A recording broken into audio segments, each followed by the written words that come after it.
সুপ্রিয় দর্শক, পারিবারিক কৃষি ও অর্থনীতি চ্যানেলটির পক্ষ থেকে সবাইকে আন্তরিক শুভেচ্ছা ও অভিনন্দন।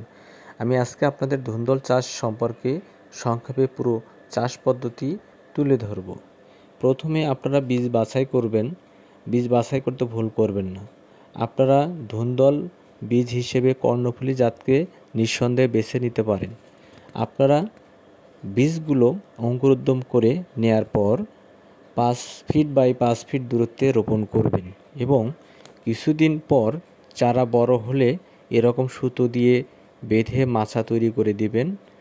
এখানে সার পদ্ধতিটা বলে নেওয়া ভালো আপনাদের কাছে। আপনারা গোবর সার দিবেন 5 থেকে 7 কেজি, টিএসপি দিবেন 200 গ্রাম, এমওপি 150 গ্রাম এবং ম্যাগনেসিয়াম সালফেট দিবেন 50 গ্রাম। এখানে গোবর সারের গুরুত্ব অনেক বেশি। এরপর গাছ মাচায় ওঠার পরে প্রথমত আগাছা পরিষ্কার করে নেবেন। এরপর কীটনাশক স্প্রে করবেন। ধুন্দলে সাদামাছির প্রকোপ অনেক বেশি, এজন্য আপনারা ফেরোমন ফাঁদ ব্যবহার করবেন। জমিতে প্রতিদিন লক্ষ্য রাখবেন। এখানে পোকার আক্রমণ বেশি দেখা দিলে 15 দিন 20 দিন পর পর স্প্রে করতে হবে। এখানে দেখেন আমাদের প্রাথমিক অবস্থায় অনেক ভালো ফলন হয়েছে। এটা হচ্ছে কর্ণফুলী জাত।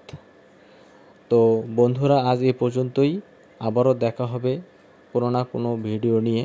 সে পর্যন্ত ভালো থাকুন, সুস্থ থাকুন, সেই প্রত্যাশায় চ্যানেলটি সাবস্ক্রাইব করে আমাদের পাশে থাকুন। ধন্যবাদ।